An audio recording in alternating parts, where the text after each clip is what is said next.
O'Reilly. Are your wiper blades chattering, skipping, or squeaking? Don't let streaks or smearing on your windshield compromise your visibility. When it's time to replace your wiper blades, stop by O'Reilly Auto Parts and see our selection. Our professional parts people will even install your new wiper blades while you wait. Stop by O'Reilly Auto Parts today. O'Reilly Auto Parts. I'm sure a lot of you guys remember the old ceremonial hunting tradition of eating the heart out of the first animal you kill.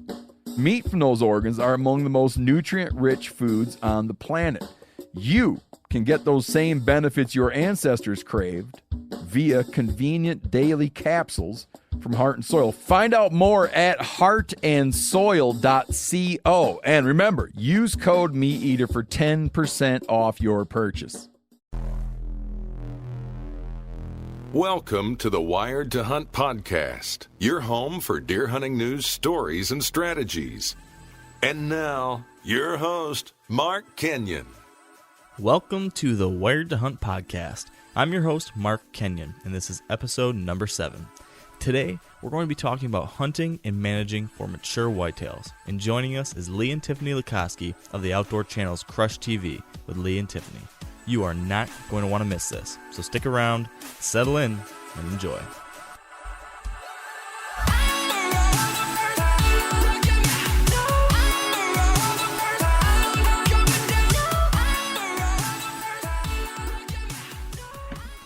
All right, good afternoon, Wired to Hunt Nation. My co-host Dan Johnson and I are very excited today for this podcast because joining us are two of the most well-known figures in the whitetail hunting world, Lee and Tiffany Lakosky. Welcome to the show, guys.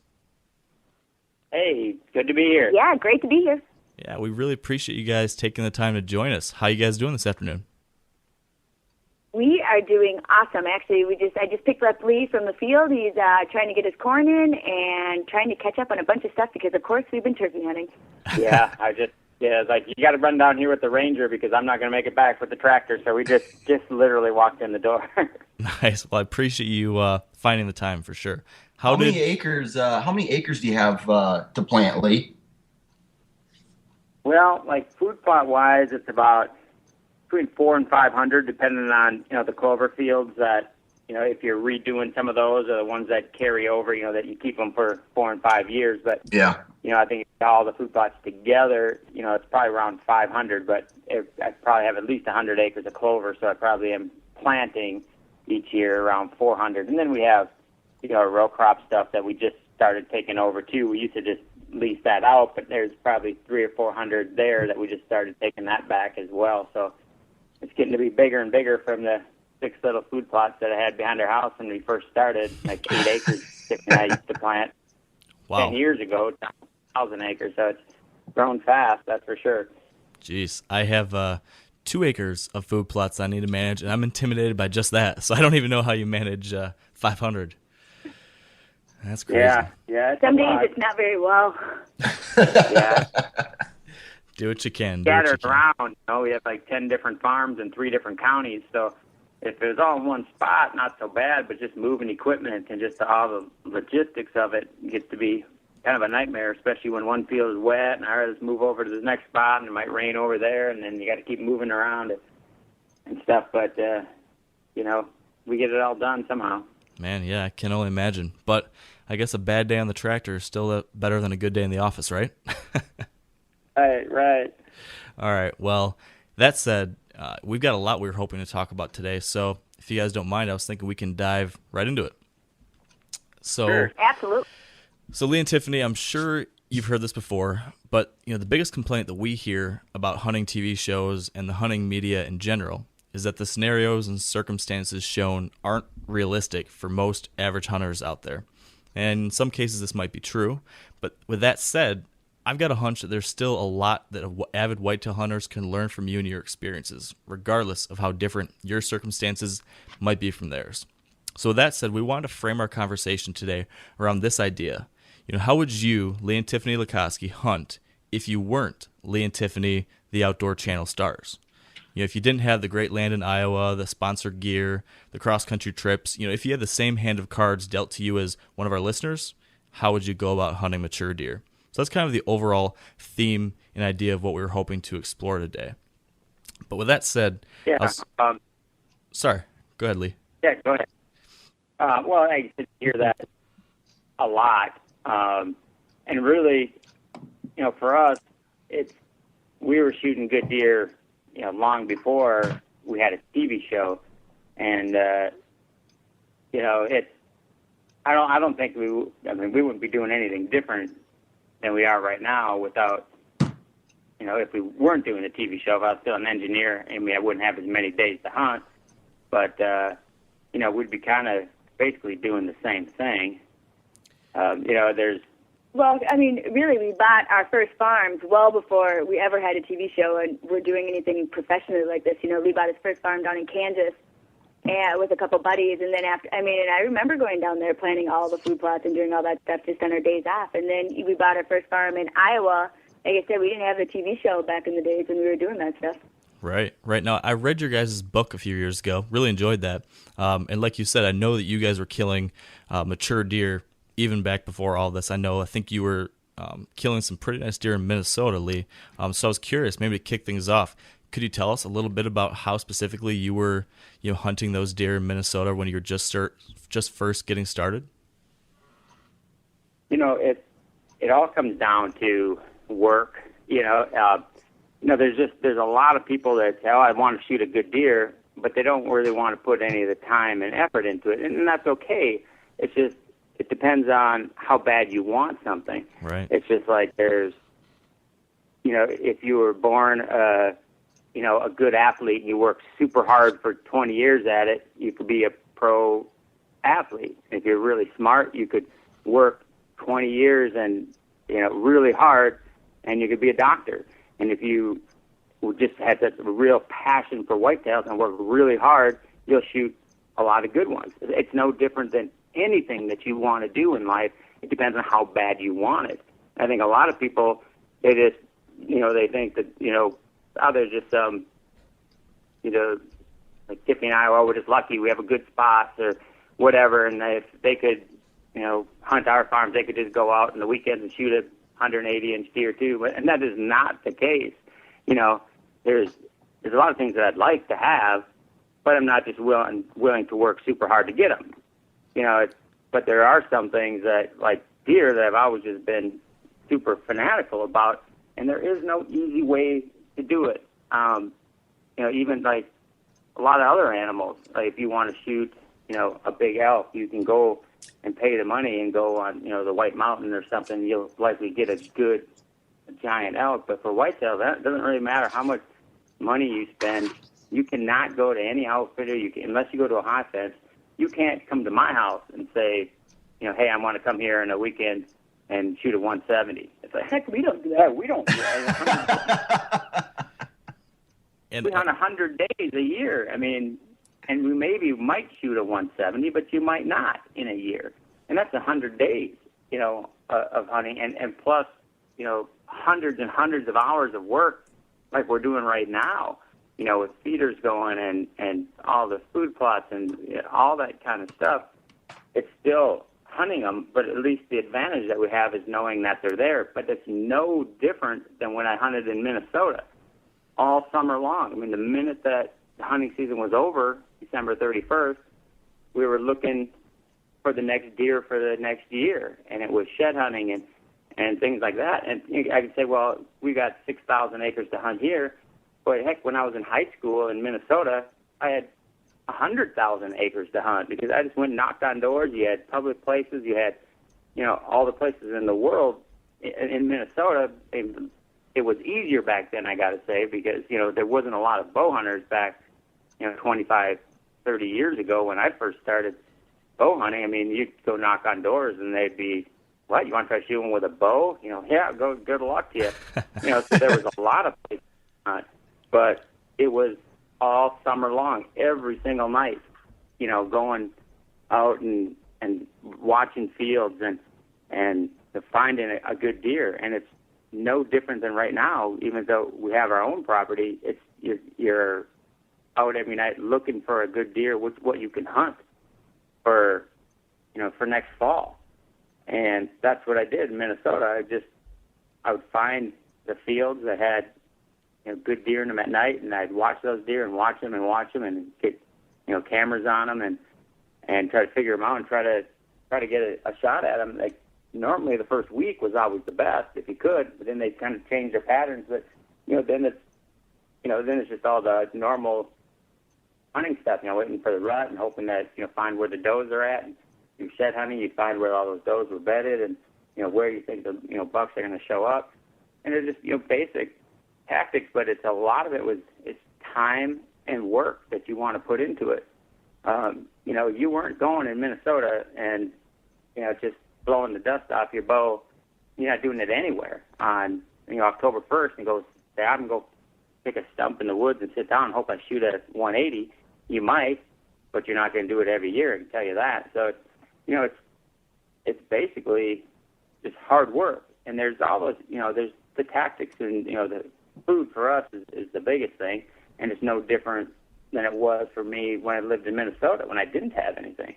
There were farm fields and there were alfalfa fields and there were all the ridges with acorns and everything. It's kind of all about food, and you'll hear people say that too. It's kind of like baiting all these food plots and stuff. It's like that's how you hunt. You hunt ducks on water. You fish with a bait on your line. Right. Anything that you want to hunt, it's normally around food. So that's really the biggest key to being successful, whether you own your own land or not. And just now with all the food plot things that you can do, you don't need big equipment and things. There's all the different throw and grows and clover you can plant just about anywhere with just like an ATV, a little disc without a lot of money, and get some small fields in and things that and it makes it fun. You got all summer, it just kind of keeps you interested in hunting. But I don't know if there's any. We can get into specific strategies and things, but I think just that's the whole piece that people are missing is just that if you really want it and you work really hard at it, you'll get it. Well, look at Todd. Dan's buddy Todd right there that he mentioned earlier. It's like you think about Todd coming from Michigan, moves down to Iowa with not a dime to his name, finally starts his own business, gets something going that's successful. But, he kind of created a similar type situation, It's yeah. Todd was, like I said, we met Todd, Todd Pringnitz back in Michigan when we worked with Sunlock. We'd go over to his house and we'd shoot 3D stuff, and he'd never shot a good deer, but he was working out of his house, doing stuff for lone wolf tree stands and everything. And I was telling him, I was like, why are you living in Michigan if you're a deer fanatic? Where not that Michigan not that Michigan doesn't have yeah, them, that's where I'm at right now. Where he lived in he just didn't have access to it, and he didn't know. They were still getting deer, but not, really big ones. I said, well, you just need to move to Iowa. That's what I did. I just picked up and left. And for you, with your job, you can work anywhere. So he did, and then, got a little place and just kept working and working and working. If you ask Todd, he's no different than us. You get up every day and you work at something, and you scratch and claw, and you little bit by little bit by little bit. And 10 years later, you've got a farm and you've got food plots on it, and you've got a wall full of 150 to 160 and bigger deer. But it's all about how bad you want it. Yeah. It's just like anything else. I would say I'd like a solid gold toilet too, but I'm not going to work real hard at it to get one. And it's like, yeah, you might want to shoot a big deer, but if you're not willing to work at it, you just don't want it bad enough. But if you really want one, and if it's really something you're passionate about and you put in the work, you'll get it.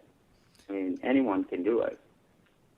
Yeah, and I think also it's, like you said, it's the hard work, and it's also how you prioritize things. So for some people, they might want to go bass fishing and have a nice bass boat, and they might want to do some pheasant hunting in the fall or something like that too.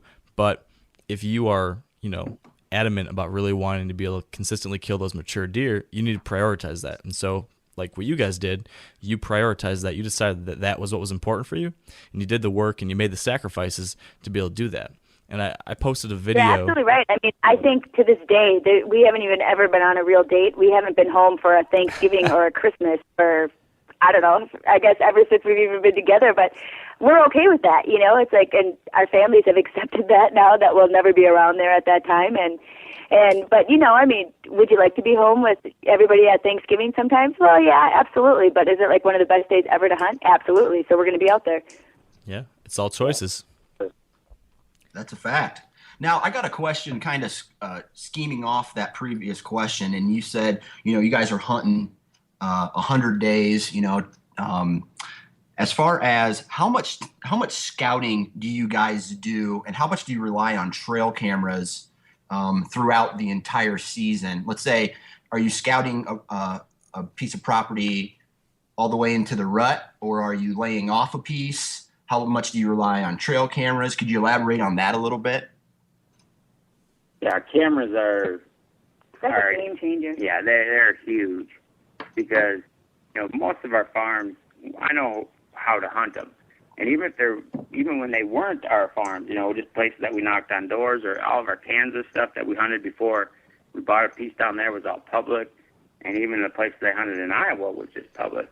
But the cameras is what really changed the game for us, because before you had the cameras, you know, if a 130 or a 40 came by, you were shooting it because you just didn't know if that might be the biggest deer you're going to see, or that's maybe the biggest deer on the farm.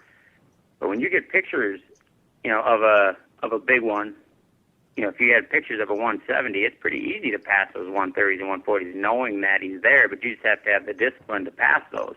And, you know, and we didn't always start out that way. I've shot a lot of 130s and 40s and 3-year-olds and 2-year-olds, but just once you shoot one of those, you know, if the biggest deer you've ever shot is a forkhorn, well, then you just say, okay, I've already shot forkhorns. If I'm just going to cut the horns off and throw them on the wood pile, I might as well just hold out and I'm going to shoot an 8-point, you know, even if it's a basket rag 8-point. And once you do that, you say, okay, well, now I want something a little bit bigger. It's just a progressive, you know, it's just the nature of it. So once we shot a lot of 3-year-olds and things like that, it's like, okay, well, let's just move it to 4-year-olds. But, you know, so it wasn't always that way. It's not just that it's easy to pass deer, because heck, when we first moved down here 10 years ago, you know, we shot a few, but certainly not very many. I wasn't passing any 150, that's for sure.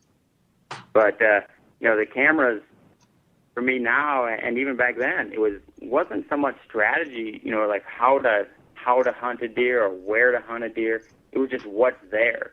I figured I knew how to hunt deer, even on the public places. You know, we were there all summer, and shed season, we walked it all during shed season. You'd find all the scrapes and rubs and, you know, pinch points, and how you with your aerial maps and looking at the timber and where do you think they're moving, and then you'd see like all the beds and things where does were bedding and where you're finding sheds. So you kind of figured out a strategy how to hunt it basically in January and February. But then throughout the whole season, you're just taking an inventory of deer.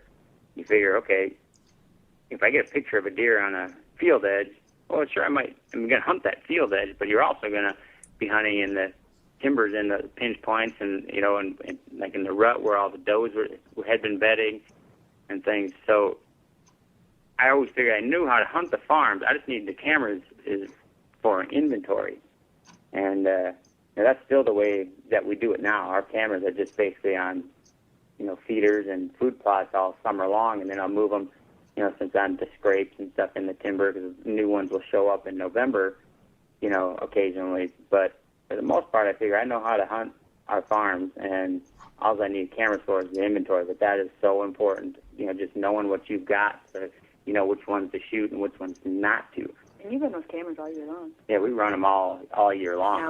Now we're using them for turkey hunting right now, and then, you know, I mean, already I can't even believe, like, on a couple of our farms, you know, we have some of the bucks that are already starting to grow antlers, that Blue's like, that's, you know, Wally. I'm like, how in the world do you know that? But that would, yeah, he's like, those are faces. I'm like, oh, I look at the faces too, but I can't recognize it. But, so, I mean, you know, all year long, we definitely run those cameras.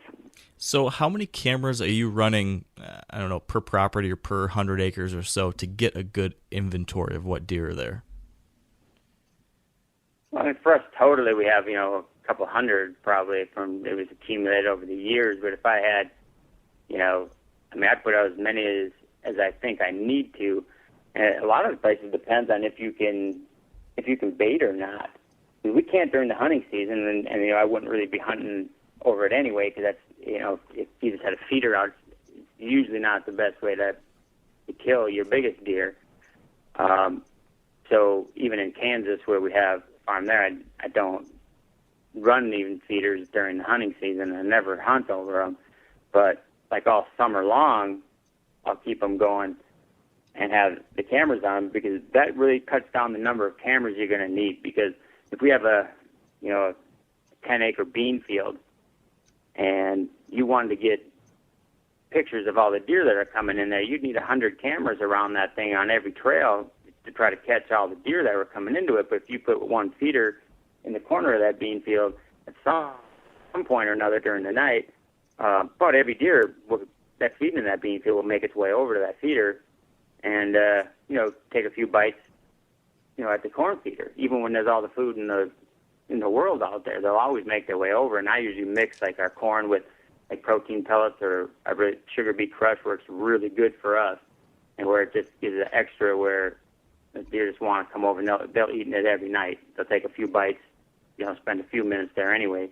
But that way, just with one camera on one feeder in that field, I can cover, get pictures about every single deer that's in that bean field at night, where I'd normally need 100 of them. So it depends on if you can get a feeder in some place, and and if you can, in fact, bait, that it'll really dramatically knock down the cameras you'd need. And if not, it just all depends on the size of the fields. Mostly you're going to get, the summertime is when you're going to get your inventory of bucks. And normally, like on bean fields, in the summer, most of the bucks will be in the bachelor groups right there. So a lot of times you can spot them. We'll look at them with, through spotting scope and binoculars, and then go in there in the afternoon to see, what trails and what corners of the fields are coming out in. And then you might put 10 or 12 cameras out on even one field just to try to get pictures of them. But then, for me, a lot of times once I get pictures of all of them, then I'll maybe cut those cameras back, just a couple, just to kind of get progressive pictures of them. But, once I know they're there, then I don't really need to keep after them. I just kind of say, I'll go check those cameras, maybe once a week at least, but, I don't need so many cameras. So it just kind of depends. We run a lot of cameras, that we have a lot of little food plots too. And, like for each, I probably have one feeder for every 75 to 100 acres on these farms. But, I might have those big bean fields that I have a feeder in, but I've also got, 10 little food plots that are like an acre or 2 acres or something that don't have them on them. So I'll have cameras in all those, because you just don't know, where one of your big deer is going to be hanging out. Because they're not always hanging out in a bean field. It could be hanging out every night in a 2-acre clover field. So it kind of depends, but you just kind of look at your situation and what you've got. And, in the summertime, it doesn't really pay to have anything in the timber. You're going to want it, out in the fields where the deer are showing up, that that you can pinpoint them. Now, a lot of you guys are familiar with the old hunting tradition of eating, some organ, the heart or a chunk of liver, off the first animal you kill. I had that when I was a little kid, and it was a big deal. Organ meats were always prized by frontier people who knew the importance of getting a lot of different minerals and nutrients. And as often is the case, those guys were onto something, because organs are among the most nutrient-rich foods on the planet. And you can get the same benefits your ancestors craved via convenient daily capsules from Heart and Soil, made exclusively from regeneratively raised, grass-fed, and finished cattle.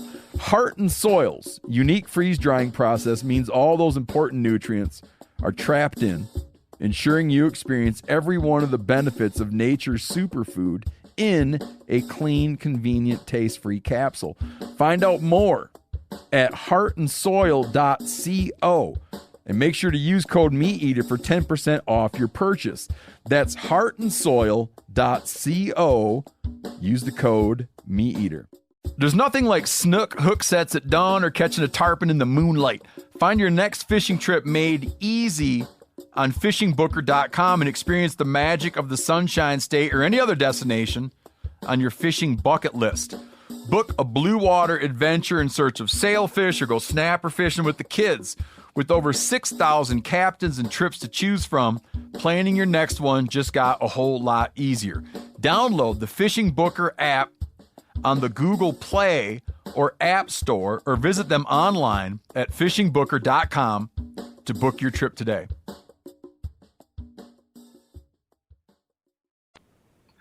I'm going to change the subject here just a little bit and talk about management as far, in regards to your properties are concerned. You know, you have food plots, you have good cover, and I take it you've gone in there and made a mess of things and provided, you know, thick, nasty cover for them. And from what I've seen on the show, you're passing giants, mature deer, so you have a good age structure that's allowing you to do that. What's a tip or some advice you can give to a landowner who's looking to maybe resemble what you have? What's a good management tip to provide?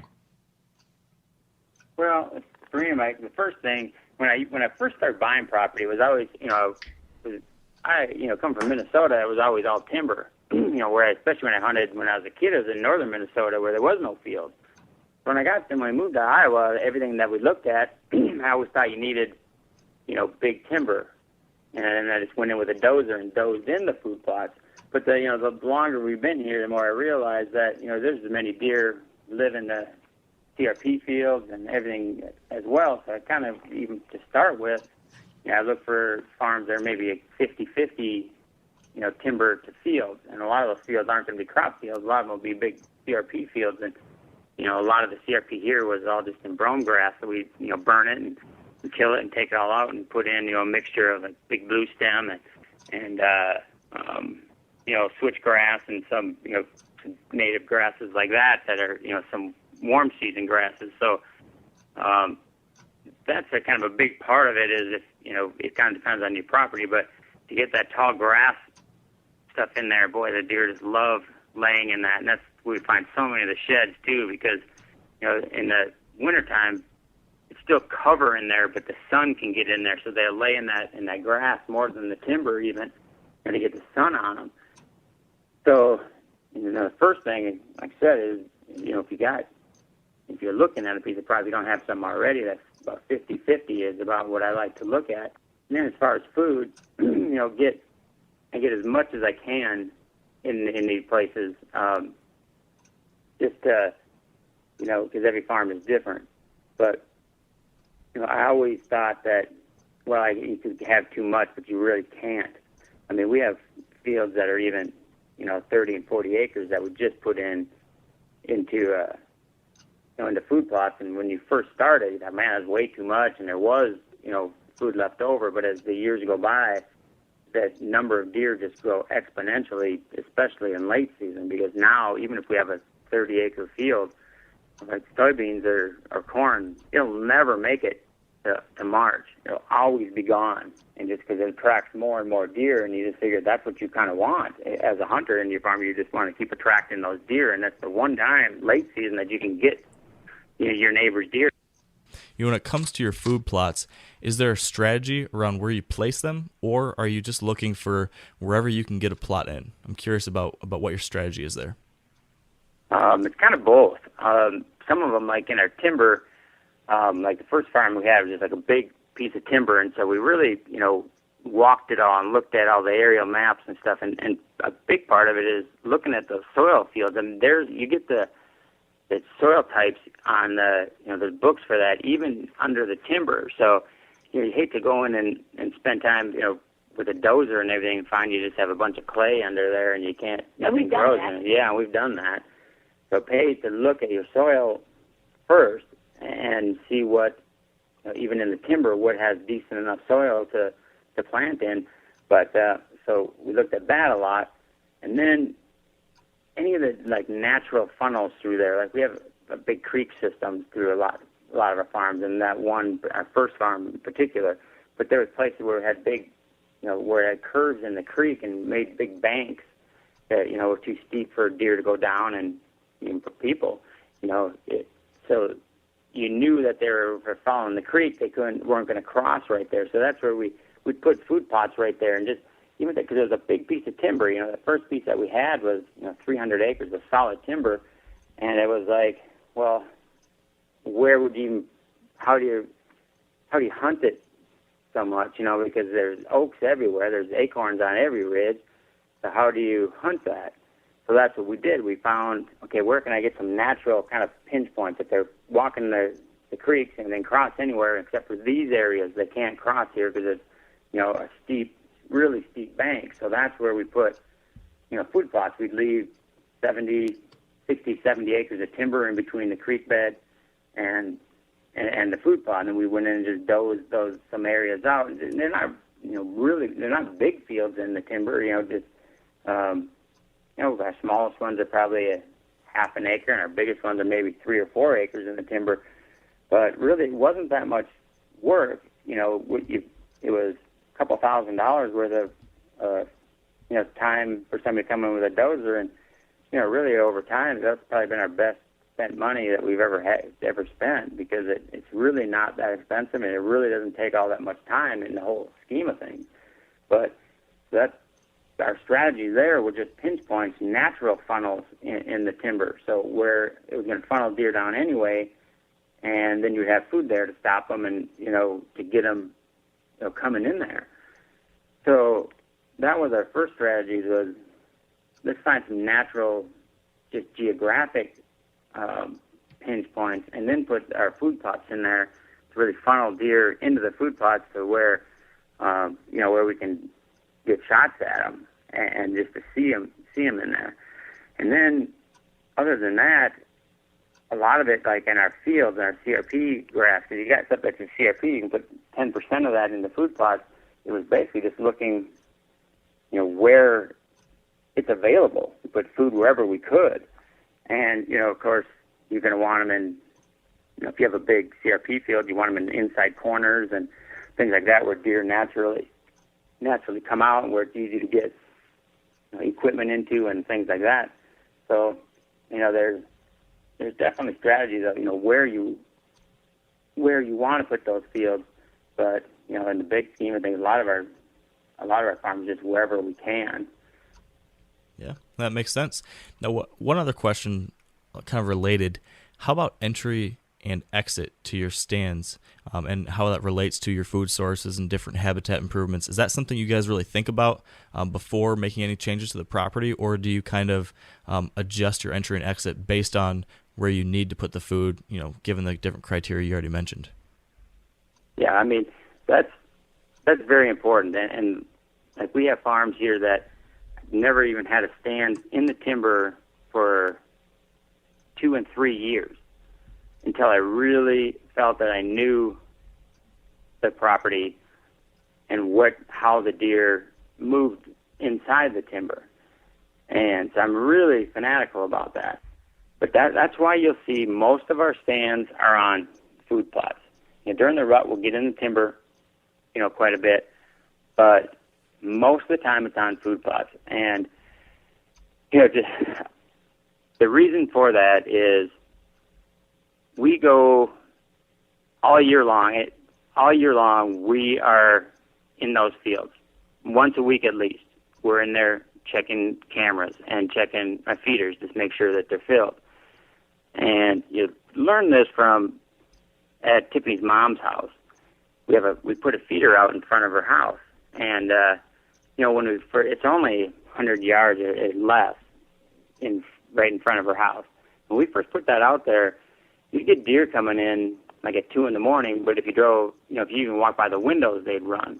But now, after 5 years of that being out there, I mean, there's deer out there almost all day long. I mean, you can, especially Tiffany's mom, she can drive right in about any time, and the deer don't even run. We'd let our dogs out, and the deer just kind of, they'll move 10 yards and then come right back. So they've gotten used to us being there, and you know that from, how many deer live in the city limits, and they get used to people. I mean, I think if you wanted to every day work on it, you could probably eventually start feeding those deer out of your hand.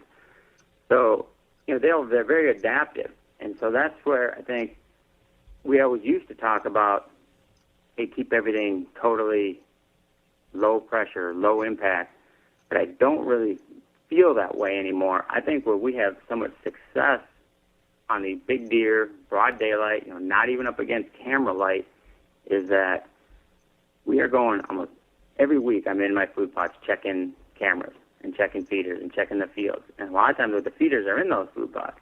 And so I'll go up and I always check them, hit the button, shake it, make sure that there's corn in there and the sugar beet crushed, and I'll bring bags out and put it out. And you can see on the cameras that so many times, even 5 minutes after I'm gone, a deer will be right in there checking, because I'll usually run the feeder a little bit just to make sure that it's still working, like on our spin ones and things. So really, my presence there 9 months out of the year to them is positive for them. It's always kind of associated with food. But then when we get to the hunting season, it's kind of the same thing. We hunt it the same way we do all summer. Maybe once a week we'll go to that farm. I'd hit that field once, and then the next day you get another field, and the next day another farm. And so really, in a 12-month period to a deer, it never changes for us. It's not like the deer just totally untouched. They have a run of the whole place for 9 months long, and then all of a sudden hunting season comes and bam, somebody's in there every day. They know something is different. They're like, whoa, there's people in here all of a sudden. So I think that our biggest strategy on stuff is it's not a lack of pressure, but it's consistent pressure throughout the year. Those deer get used to that. And that's why we're hunting field edges a lot of times. And when we first came down here and we first started hunting, we were always up against camera light. And then, back those days, cameras were, you'd lose light 15, 20 minutes before actual shooting light was over, and we were always up against it. I can't tell you how many deer we just couldn't shoot because we were out of camera light. And now, heck, we got 6, 7-year-old deer out at 3 o'clock in the afternoon, out feeding, because they've never really been bothered in the sense that we're there once a week all the time. So, and they don't associate us with danger, for those 9 months. So when you get to hunting season, it's just, it's Lee or Tiffany again. They get a snout full of us every day, so they're not all that concerned with us. The difference is, it's not like they're not going to run when we go out in the field. But so we don't pay any attention to scent control or anything all summer long. We're running the feeders and our cameras and everything else. Just make sure they get a snout full of us every day. But then when it comes to hunting season, then we're just fanatics about it. So many times we'll have deer get downwind of us, and of course they'll smell you. They'll do the head bob and they'll do the whole routine. Yep. But the difference is when you do everything, just like your dog when you go pheasant hunting, there'll be pheasant tracks all over that pay no attention to it. And also they'll get on one track and the tail will be going and they'll be going crazy, and they know when there's been a pheasant just right here. But it's the same thing, that you don't need to fool them. You just need them to think that you're at 200 yards instead of 20, or that you were there an hour ago and not sitting there right now. And that's what we just get away with so much, and that's why we hunt the fields. But our timber is basically, outside of shed season, that is kind of off limits. Everyone says, do you have a sanctuary? So, yeah, our timber's our sanctuary. And so, when you go in the fields, they'll run off the fields. Like if I go in there, like this morning when I went into our North Smith farm to go plant corn, there's 30 deer in there. But they'll run off to the edges, but they'll just come right back out as soon as you leave. But if you start going into the timber, which is their safe spot now, you start going to the timber, now they'll often run out onto your neighbor's property. So they always have to, I always feel that they have to have a safe spot they can go to, and they're not going to go far. And they'll just come back out. So we don't really hunt the timber that much, other than like the rut. But then it can take us, like I said, 2 and 3 years even to really figure out how the deer are moving, where they're bedding, how we can get in and out without spooking them so much. But, sometimes you just have to get in there when it's the rut. You just have to get in and sit and hope for the best. But, we certainly aren't hunting 100 days in the timber. If we're hunting, 100 days in a row, 90 of those days and 95 of them will be on those field edges. because I just, that's the advantage that we have, is just that we have time on our side. Right. That, right. We'll see stuff. I got friends that come down and help me put stands up, and man, this is where you got to be. Look at the spot right here. I say, yep. But all the deer I want to shoot, I'm going to catch them eventually in the food plot. So why go in there and start blowing them out of there and disrupting things? And for me, the biggest thing is not that they're not going to come back, but you go in and blow one out onto your neighbors, and your neighbor shoots it or something. I just want to keep them comfortable on our farms and in the timber, and shoot them on the field as much as I can. But of course, that we shoot a lot of them in the timber too, like during the rut. But it takes a lot of work to figure out how to get in and out, and how to get them past you where they're not bedded right by you. So when you get out, you spook them out of there. Ideally, you want them coming from someplace, going to someplace, and catching them in the middle. So it takes us a while to figure that out, because every farm is different. There's no thing that you can say, hey, this is what you need to do, because every situation is different. Every farm is different. So it takes me a while to figure that out. But that's kind of our strategy. Is it's not no pressure, man. You have to have consistent pressure all year. If you look at like Wisconsin, and they got, when the opening day of rifle season is a national holiday, but all those deer sitting there, all of a sudden the first day of season in Wisconsin hits, and that pumpkin patch comes out, and there's 2 million hunters in the field. Those deer know it. I mean, day 2 is totally different than day 1, and that's what you want to avoid. So that's where I think the consistent pressure all year long is what really works for us. Yeah, so no, those deer are not spooked of us being in the field, because, hey, we were been in the field for 9 months in a row here, once or twice a week, and they're always associating us with food. It's always a positive thing. So they're not that spooked of us. So when you get to hunting season, same way, just once or twice a week, maybe in there. So to them, the pressure never changes. It's always the same. And that's probably the biggest, thing that we've learned since we started buying property and hunting our own places, that you do not want no pressure on it. You want consistent year-round pressure. That's really interesting. It's definitely a different idea, but I can see how it works given your circumstances. That makes all the sense in the world. Is that conditioning? But yeah. I'm curious if we flip the script a little bit and look at kind of a hypothetical, because I'm curious about what your kind of process and mindset is. You'd mentioned this a little bit about learning new farms. So let's say hypothetically, tomorrow you have no hunting land anymore that you own. They take it all away from you, and now you have, let's say, a random 80-acre piece of private ground that you just have permission to hunt. You can't do any management. Maybe 50-50 ag and timber, like you said. I'm curious, what would your mindset be and your process for figuring out how to hunt that this coming fall? Well, the first thing would be aerials. You just go to the aerial photos and look and map. What I always had before we bought any farms, I'd have the aerials, and then I'd have a transparency overlay with with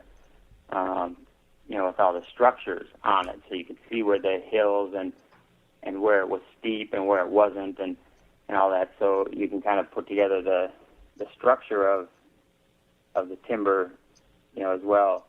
So that would always help as far as like where your pinch points and everything are. But you always, anytime, we've done that a lot. I mean, we'd go just knock on doors, places like we'd hunt in Iowa. We'd have a farm set up down here. This is way back when I was in high school. We'd come down here and go to a public place, and just deer weren't moving. You wouldn't see anything. You just go start knocking on doors. You'd get a farm. You just go to, Google Earth and look at the maps, and you just started from scratch. So you always just started from the outside and go in. I'd look at the fields, and you go look at them in the evenings or whenever deer are coming out. And always inside corners of fields or something like that. Let's start there. Even if it's during hunting season, let's just pop up a stand on a field edge, on the inside corners or places that just look likely, that are away from the roads and away from where people can see them. If it's, if there's a road along the edge, get back in the back corner where you can't see from the road, whatever, and start there. And then we would just watch deer and see, okay, where are they coming out? Okay, so and this is just deer. It doesn't have to even be bucks, even the does. Say, okay, where are they coming out? Okay, let's move stands over those trails, and then you'd then you start working your way in. You know, if you weren't seeing any of the bigger bucks and something, you think, well, maybe they're just not getting there till dark. Then you might just go 50, 100 yards down those trails. And, you know, but you'd map that up with your topos, though, and see, okay, is there any structure there that looks like it might be funneling them around something, or is there, you know, something that would give you a hint as to which way they're coming from. But if there's not, then we would just move in 100 yards and see where we happened to what we saw. And that's the way that we always worked. We would just from the outside and going in and just learning as you went. And like I said, if somebody took everything that we have away right now and you only had 80 acres to hunt, that's the way I would do it. You know, you just look at aerials and try to figure that out. But if it happened today, it would be a lot different because I'd be getting cameras out and I would go in there and I'd walk the timber right now, even though it's leafed up and everything. Yeah, you can still see the trails right now. You can I was just sitting there looking for mushrooms right now. Yeah, you can still learn a lot right now and see where rubs are and trails are and all that kind of stuff, you know, because like I said, our deer, we've got them pretty conditioned now to be not so afraid of us. And, you know, now that we've had a lot of these farms for 10 years, you know, even our oldest bucks have grew up fawns here knowing that, hey, Lee and Tiffany are here all the time. They're feeding us. They're not really associating us with danger for most of the year. So those, you know, we've got bigger deer. You know, our oldest deer will be out so many times in broad daylight. But on a brand new piece, you can't count on that because you haven't really conditioned them all year long. So if you live nearby, you'd be way better off going in once a week with a bucket of corn or something and putting a bucket of corn out so they get your scent and hey, it's always associated with something positive. I put a camera right there, and if you could, you know, just through the whole summer, get them conditioned to you being there and you're associated with food and things so when you start coming in to hunt it once a week, they're not, bam, turning nocturnal because somebody's coming in there. But if you couldn't do that, well, then, you know, you just have to do it. You just have to be there. You just get lucky enough to be there on the day that he's on his feet, you know, in daylight. And, you know, those things, every farm, again, is different. But you'd look at the topos and the aerials and figure out if there's any internal funnels and, you know, because you might catch them in the timber in daylight more than on the field edges. And, you know, we almost always did back, when I hunted Minnesota for sure. But even on those, a lot of times you knock on doors during the season even, and somebody lets you hunt. So we'd start on the fields and work our way in, you know, on those trails that were the heaviest used, just start moving in on them. And then once you got in 75 yards and hunted there and see which way deer are coming from, and, you know, all right, once they come from that way, I can move in a little bit farther, you know, and, you know, then those are places that you sat all day once you moved in a couple 100 yards on them. I got a question regarding passing deer. All right, so in 2010, I passed a 150-inch 10-pointer. The next year, I passed, 140-inch, 150-inch 8-pointer, and I about lost my mind. I called myself stupid and all these things because it is very hard. Now, you guys are taking the game to a whole new level because you can. How hard is it for you guys to pass a Boone and Crockett caliber deer at maybe a 4-year-old, knowing that he has the potential to make that bigger jump next year? Now, a lot of you guys are familiar with the old hunting tradition of eating, you know, some organ, the heart or a chunk of liver off the first animal you kill. I had that when I was a little kid, and it was a big deal. Organ meats were always prized by frontier people who knew the importance of getting a lot of different minerals and nutrients. And as often is the case, those guys were onto something, because organs are among the most nutrient-rich foods on the planet. And you can get the same benefits your ancestors craved via convenient daily capsules from Heart and Soil, made exclusively from regeneratively raised, grass-fed, and finished cattle. Heart and Soil's unique freeze-drying process means all those important nutrients are trapped in, ensuring you experience every one of the benefits of nature's superfood in a clean, convenient, taste-free capsule. Find out more at heartandsoil.co. And make sure to use code MeatEater for 10% off your purchase. That's heartandsoil.co. Use the code MeatEater. There's nothing like snook hook sets at dawn or catching a tarpon in the moonlight.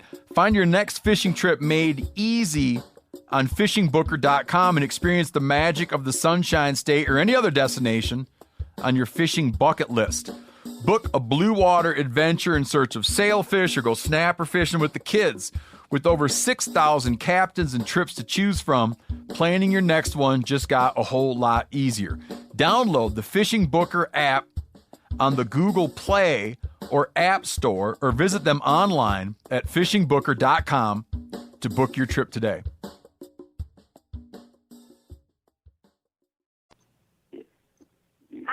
I would say it seems to be me who half the time does pass some of those giants. I mean, we've had some 163-year-olds, 173-year-olds that, are 100% off the hit list, because Lee always says, those are 1 in a million deer. To get those through to be 4, 5, and 6 years old, they could be just a new record. I mean, and not that we care about a record, but, it's gotten where Lee enjoys actually seeing them grow and to see, what they can actually do more so than obviously shooting them. But, obviously we like to shoot them, but it's he just always wants to see what they can do. So I would say, it's actually gotten where it's not very hard for me to pass some of those younger deer that are high scoring, because I would much rather shoot a 140 6-year-old 8-point any day of the week than a 170 3.5-year-old, because it's when you walk up to that buck and it's got the big head, big body, it just, it's a mature deer. It's nothing that beats that. And I have had that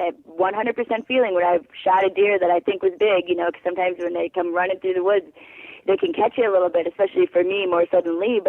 And I walk up to it and I'm they got the little skinny neck. They might have a big rack, but they obviously look a lot bigger because they're young. But I've gotten where it doesn't bother me a bit to actually pass those high-scoring deer when they're young. It doesn't, it's not so much about the score as it is about the age, because we've passed deer that are probably in the 190s that were young deer.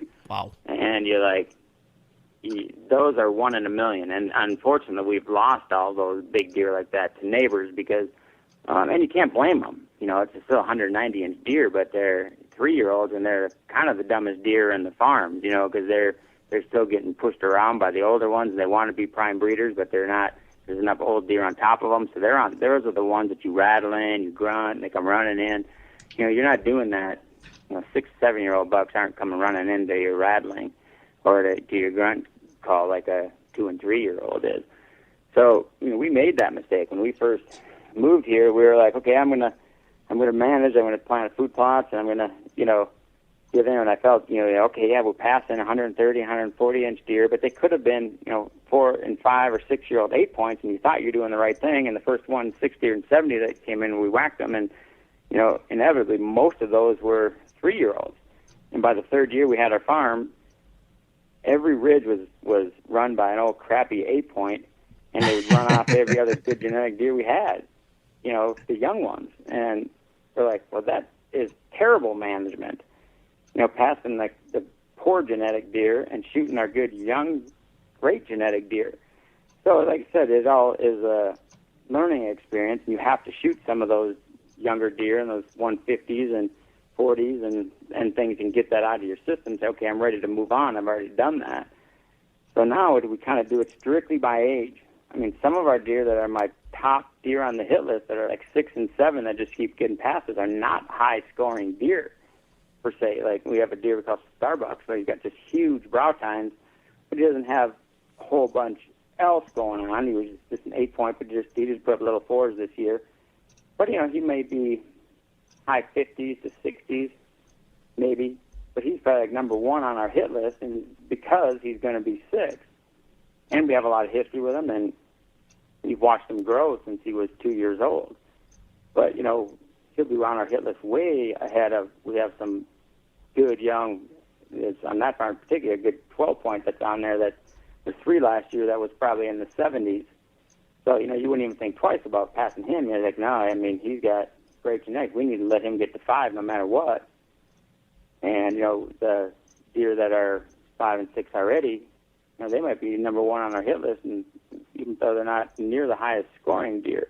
But, we've just gotten to the point where it's like we want to see all our good genetic deer reach their potential, especially those, like I said, those 193-year-olds. I mean, some of those deer that were killed by neighbors, they could have literally been world-class deer. I mean, they are 1 in a million. They could have been that 240s and 260s or maybe even higher. They had all the potential for it. You don't know where they would have went with it, but I sure would have liked to have found out. Yeah. But, that just doesn't always happen. But it's nice to it'd be really nice to get one of those real big ones through to, 5 or 6. Because normally even if you get them to 4, then they're not so easy for the neighbors to kill because they just don't show themselves as much and they don't fall for the rattling and grunting so much that, they've got those. They don't have to chase them. They're not running around like the 2 and 3-year-olds are. So we can get them through to 4 that we normally can hold them on the farms. But, it's not so hard to pass on the high scoring deer if they're young. So we don't, if it's a 5-year-old deer, I don't care what it scores, we're not passing it generally. So, and it is hard because you'll see a lot of those young deer because those are the ones that are on their feet, 3 and 4s, especially 3s. But that's, a lot of people go, man, how'd you pass that deer? It's a 170-inch deer or sometimes even bigger. And they go, well, he's 3. That makes it easy for us. But, a lot of times you lose those to your neighbors, but a lot of times you don't. And so those are the ones that you just want to keep. You want to get them, breeding, and if you get them through to 5, you reach their maximum potential. Plus, they've been breeding does for the last, 2 and 3 years. That you just keep those genetics going. Yeah, rather than knocking them out at 3. Do your neighbors ever send you thank you cards or like plow your driveways to say thanks for growing all these big deer? It helps, though. A lot of it. You talk about neighbors, but a lot of the neighbors had never even seen 130s or 40s, even though they lived in Iowa. Because they just, if they're not super serious, they just, like most people, they just, I enjoy hunting, so I'm going to go out and shoot one. So, they'd never really seen that many big deer, 130s and 140s, and they, thought we were the jerks because, that was a place they used to hunt, and they used to get 30 guys and drive it and stuff, and now they can't do it anymore. But see, now, every year, we'll never shoot any of our 3-year-olds or 4-year-olds. And so you got a lot of, older deer on top of them when those 3-year-olds hit 4, and they're ready to be prime breeders, and they have enough deer on top of them, they're going to push out onto the neighbors. So now our neighbors are all of a sudden shooting these 170s and 160s and 180s and things like they never had seen before. And some of these old timers had hunted here for 50 years and never had seen deer like that. And now they're kind of seeing it. They're, when they go shoot like a 170 or 180 type deer that they'd never shot before, they're pumped about it. And so they're excited about it. Now they kind of get on board and they're kind of seeing it's like, man, we never saw a deer like this until Lee moved in, and now we're pushing off a good number of 4-year-olds every year onto the neighbors, so they're kind of getting on board. Because just like I said, once they shoot one of the big ones, then it's like, well, now a 130 doesn't seem so great to me anymore because we're seeing a lot more big ones. So then they kind of get on board on it. So I think a lot of them kind of realize that, hey, the management does work, and they saw it firsthand, and so now they kind of get on board too. So it helps. We have some good neighbors or mostly good neighbors, a couple bad ones, but a couple bad ones. Most of them in general are excited about once you talk to them and then once the deer that they're seeing, and they get on board, and it kind of helps the whole area to get those deer to a whole another age structure on them. Oh yeah. Okay, well, enough of like the strategy type of stuff. I have a question. Let's see here. I'm looking at my little list. We have like 700 questions we want to ask you guys, and obviously time constraints aren't going to allow this unless. Are you guys free till about midnight tonight? Absolutely not. Well, I got corn I got to plant. I got 80% chance of rain tomorrow. So I was like, one of us otherwise we would. Okay. All right. Well, we'll knock some of these out real quick. Okay. Because you've made what most people consider a hobby, your guys' job. How do you keep that passion for deer hunting as that season progresses, as you're dealing with the business workings of the crush and all that other, all the other business that goes on? I don't think it's anything that you have to try to do. Like, for me, people ask me all the time, like, don't you ever get sick of it? I'm like, no. I am just, it's funny because, like, Tiffany's cousin Brian came down turkey hunting, and I didn't have a tag for that season. I didn't have one until third and fourth season, and he came down second season. And I was so excited to go out with him. I couldn't sleep every day. I couldn't sleep. I mean, I was, and finally it was like 3 a.m. I couldn't just, I'm going to get up and go work. I just got on the computer and did some work stuff, and I left at 4 a.m. I said, well, I'll go put a blind up to his bow hunting. We were going to pop up when we got there. So I'll just get there really early, and I'll get the blind up and decoys out and everything. Then I'll just go back and sit in the car or in the truck and wait for him to get there to meet me. And then I already have it all set up. And it's just like, I'm so pumped. I'm so excited about it. I feel like a 12-year-old, I feel the way I did when I was 12 years old still today. So I think that's just something that it's not hard for me to do at all. We hunt 100 days, and you're always exhausted and you're tired because you're up late. You got friends that come, and they stay up till midnight or 1 a.m, and you get, some musicians come, and they'll stay up till 3 a.m. playing guitars, and you get up at 4 and go, and you're so exhausted. After 3 days, they can't even function anymore, but they go home, but we keep going. Easy for them, right? Yeah, I mean, I was like, not that we have to. I mean, I'm basically my own boss. I can take off all the days I want to, but I never have. Never have. Like, Tiffany, maybe a couple of days a year, I'm just going to skip the morning, and I'm going to go up town and get my nails done, or I'm going to go get my hair done, or something, and just relax for a day. But I can't think of a single day. But it's usually not ever for the whole day. It's usually it's like a morning off. Yeah, here and there. But it kills me to think that I'm like, okay, I wonder what they're seeing. I know if I sat in that stand, something would have come out. So it's definitely. I mean, I would say the hunting part makes the rest of the business side all worthwhile, because the business side we don't really like to deal with sometimes. But that's what makes the hunting part, all the better. Yeah, we start hunting August 16th and go right through till January, 10th for big game, and then we go right into duck hunting and pheasant hunting and everything else. But if we wouldn't have to, if I would say, if it got tiring to us or didn't like it, or it's like, oh, it's getting old or some of that, we just wouldn't do it because we don't have to. But I still don't. I don't feel any different now than I did when I was, like I said, 10 or 12 years old. I still get just as excited about it every single day.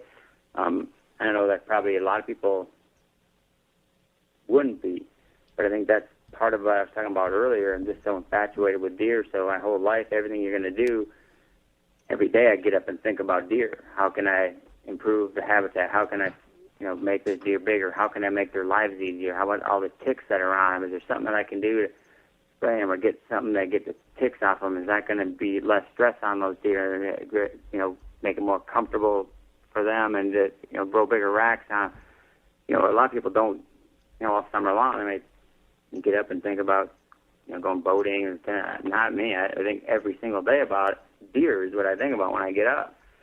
So I think that just naturally brought me to where we're at, and just your success as a hunter. We shoot a lot of good deer, but we do so much work, and I put so much time in it that most people, it isn't worth it to them.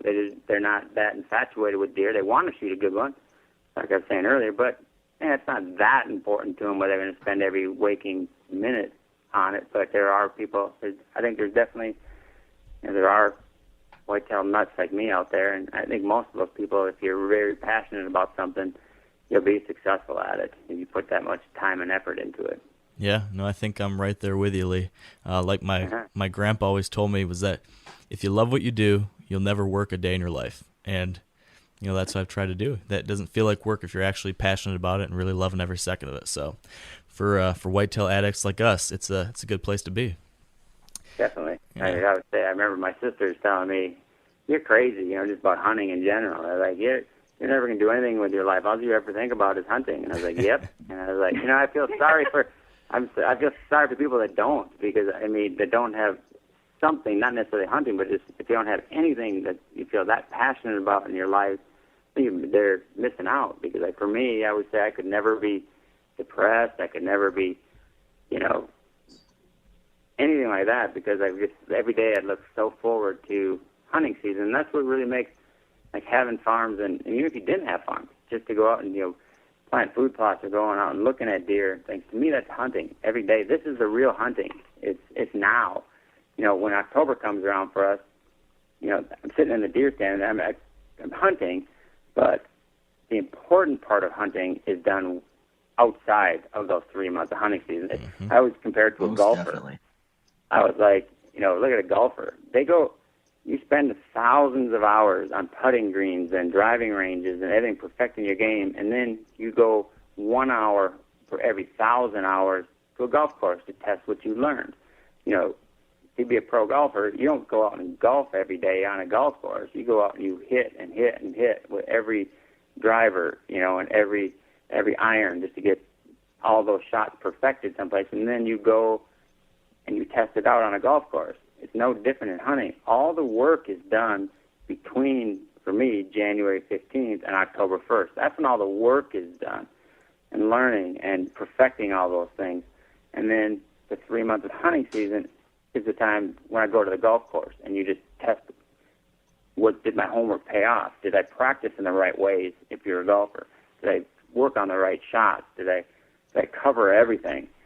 As a golfer, you go out and you'd learn that. You'd know, and golfing for a few weeks, get out on the actual course and say, did my practice pay off? Did my score go down? But that's the important part, is now, where a lot of people aren't thinking about that. If you're, like I was trying to, get into earlier, if you wake up October 1st and blow the dust off your bow and say, I'm going to go on a deer hunt today, well, that's like me right now going, saying, okay, I'm going to go grab my golf clubs and I'm going to go out on the golf course. And I haven't golfed since college, and it's like, I'm going to be horrible at it and just expect to go out and, shoot a 69. It's pretty much not going to happen. And it's kind of the same thing with deer hunting. Do you think you're just going to get up one day and just go out and shoot a 180? Probably not going to happen without doing the work previous to it. Yeah, so true. So true. So we are coming up here on time pretty quick, and I appreciate you guys spending so much time with us, but I had one last quick question from one of our readers. This comes from Sean Groves. He just asks simply, what has been your single greatest learning experience so far as a hunter? And I'd be interested to hear from both of you guys on that one. Ooh, you can think about yours for a minute, Tiffany, because I think for mine has been what we've already talked about, is that where I thought the no pressure was always what you wanted. You read that, and it was always pounded into you, keep low pressure and everything else. And I think that consistent pressure is what has made us so much more successful. And like I talked about even earlier about that feeder, when we realized that, it's like, man, why is it now that there's 100 deer in Linda's yard, and they'll be laying in their yard, and you can drive in broad daylight, and they'll kind of move off a little bit, but they won't even run off the field. And we can let our dogs out now, and the dogs know not to chase deer. So that, they'll go out and go to the bathroom, and deer still stand around the yard. I mean, we have a feeder out there, but we also have big, food plots around our house too. Those are all her pets, and we can't hunt around her house, but we don't really want to, because we'd love coming out here and looking at deer too. But you'll come here in November and there'll be 170-inch deer in their yard, just standing around eating, and doesn't pay that much attention to you. You can drive in here and it might run away from the house a little bit, but it's certainly not out of sight, and I'll go back to feeding. And it's like, man, you look how almost tame they get. And like I said, just the same thing in the suburban areas. And when we first started hunting, everything was up against camera light. Now it's not. And you kind of learn that boy, if I can get in once a week at least to these feeders and my cameras and things to check those, and be putting out, sugar beet crush and food for them, in the middle of the day and stuff, once a week at least, that they're always associating me with food, and they're not really associating me with danger for 9 months of the year. And then those 3 months I'm hunting, kind of do it the same way, just once a week, that we've had so much success at that. And I think that's probably the biggest thing that I've learned, the biggest aha moment, basically, for me, is that we've gotten more and more successful and more older and bigger deer in the fields during daylight, and I think I pretty much attribute it to that, and just being here obviously helps that I can get out at least once a week. But even if you couldn't, even if I had a 9-to-5 job every weekend, if you were out on your place, if it's close enough that you can do that, and like I said, just go put out. I bet you if you just went out every weekend and put a bucket of corn out, for the 9 months out of the year before hunting season, that would make a huge difference when hunting season came and you went in there that first day. They'd be expecting you to come and put corn out, even if you couldn't bait during hunting season. That first time you come out, even though there's no corn there, bang, that could be coming like clockwork, kind of like bears.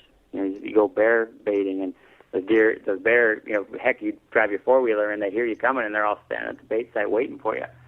Kind of get it the same way. Deer can be the same, similar to those results that you could have. So I think that's probably the biggest thing that I've learned, and just to be patient on things. It's so easy to say, wow, gosh, that's a nice buck. If I don't shoot it, my neighbor will, so you shoot it. It's like, no, you're the neighbor that everyone's talking about. If that's what you're thinking is, I got to shoot it because my neighbors will. I hear that everywhere we go. Yeah.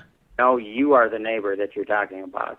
So it just, the patience on that, and it's okay if you're happy with a small buck or whatever. If you're a first-time hunter or a young hunter, you just want to have some success. But once you've shot some, if you're just going to cut the rack off and throw it on the wood pile, hey, just shoot a doe, and just enjoy the hunt, just enjoy being out there, and hold out for a good one. You may not be this year, it may not be next year that you get a good one, but you hold out long enough, you'll eventually get the kind of deer you're looking for.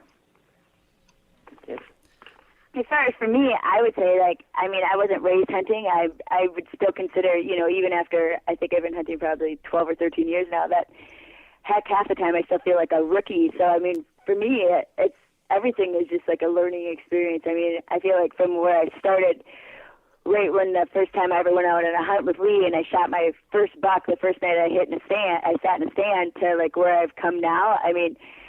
I've learned so much, but I feel like I still have so much to learn. Obviously, I'm with Lee all of the time, and there'll be times during a seminar I'm like, oh my gosh, I never thought about that way, and it's like I'll think about something that he's changed his philosophy on or his strategy on, it just blows me away. I'm like, that is brilliant. So, for me, geez, my whole hunting career is a learning experience. There's so many things that I've learned from start to finish right now. So I would still say that I'm a work in progress. Yeah, I guess you and I and probably all of us, right? There's definitely, I think that's a big part of why, at least I love hunting whitetails so much, is that really you can learn something new every time you're out there. Absolutely. Yeah, they're always teaching us new things, that's for sure. Not me. I already know everything. Well, I guess we got to give you a show then, Dan. Never figure it out. Whenever you think you got something figured out, they'll do something totally different. But that's what makes it so fantastic. If you could figure it out and you knew exactly what they were doing, it wouldn't be fun anymore. Yeah. But that's what's so exciting about them, because they're all individuals, just like people. They're all different. They all do different things. You can say bucks react this way or something. Well, one buck might react that way, but that doesn't mean all of them do. So, you're constantly learning and evolving. But every deer is different. Different tactics work for different deer. So, everything that you learn, it may not work for all deer, but it may work for that one that you want. So that's what makes it so much fun. Just keep trying stuff new all the time and learning. And basically, the best way to learn is just by out watching them every night. So we're fortunate enough to be able to watch a lot of them. Yeah, just being out there with whitetails and observing them, that helps so much. That's awesome. Well, sure. I think that's a perfect place for us to wrap things up here. So with that said, if our listeners want to catch your TV show or get more information about you guys and what you're up to, where should they go? TheCrush.tv, and all of our information is on that. And then also, I noticed that I was looking at, not that I wasn't paying attention to the interview, but I did look at Twitter, and I noticed you guys were on Twitter. We're, of course, on Twitter and Facebook. And like I said, you can find all of our latest information on TheCrush.tv, and all of our appearance schedules and everything that we've got going on right on our website. And then another cool thing is, a lot of people don't realize if you go on our website, we have a live deer cam where, it's literally just set up and it's totally free, and it's so cool to see some of those deer. Yeah, it's on one of our feeders, and we learn a lot from that even. Even when I'm out hunting, sometimes I'll be saying, I'm not seeing anything. I wonder what's happening. So I'll go to that live camera. It's a place that we don't hunt, and just a feeder there, so you can just kind of see deer, how they're naturally reacting. So you can kind of see it's like, well, man, there's no deer at the feeder yet, so they must just not be moving early. Where you see does in there and bucks are just starting to chase them. When's the rut really starting?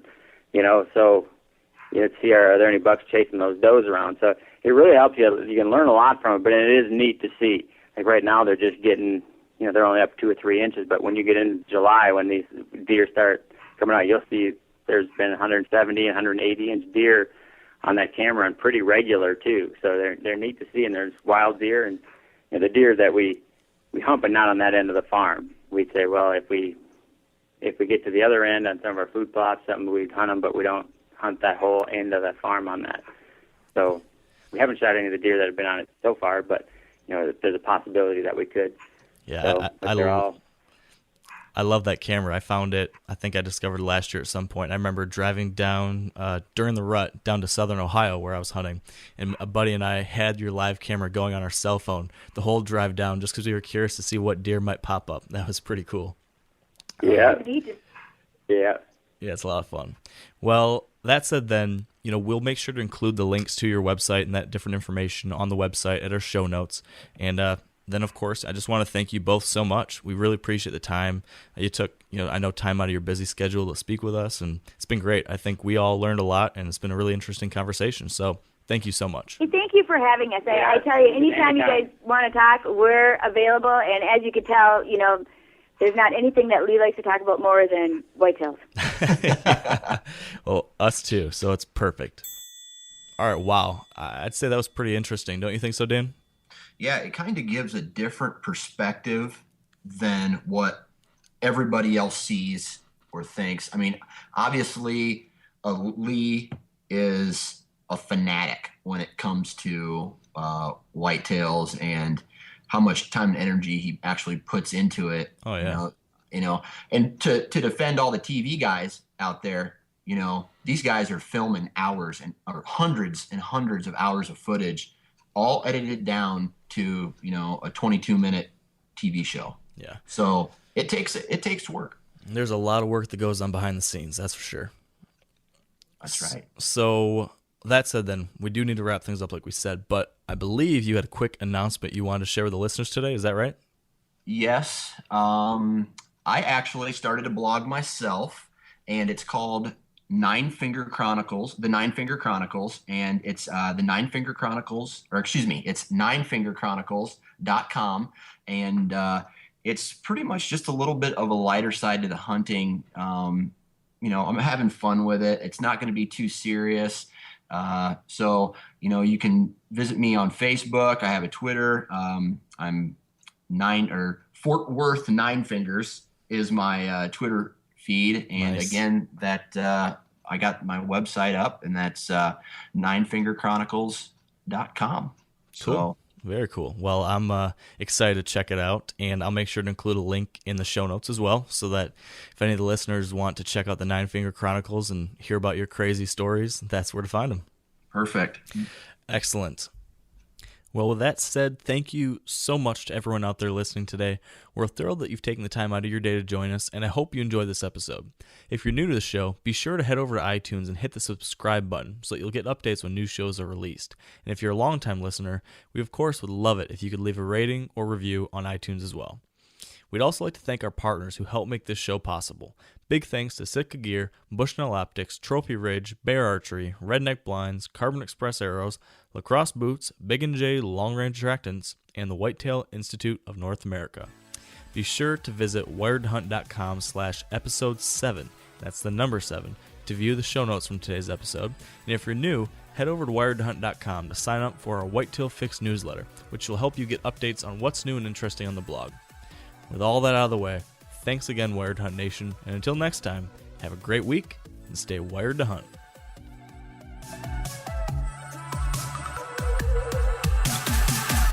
I'm sure a lot of you guys remember the old ceremonial hunting tradition of eating the heart out of the first animal you kill. Meat from those organs are among the most nutrient-rich foods on the planet. You can get those same benefits your ancestors craved via convenient daily capsules from Heart and Soil. Find out more at heartandsoil.co. And remember, use code MeatEater for 10% off your purchase. You ever get that feeling the walls closing in, the concrete jungle suffocating you? You crave some wide open spaces, the chance to connect with nature, maybe in a spot all your own. Well, head over to land.com. They've got ranches, forests, mountains, streams, you name it. Search by acreage. You can search by location. You can search by the kind of hunting and fishing you're dreaming of. Land.com. It is where the adventure begins.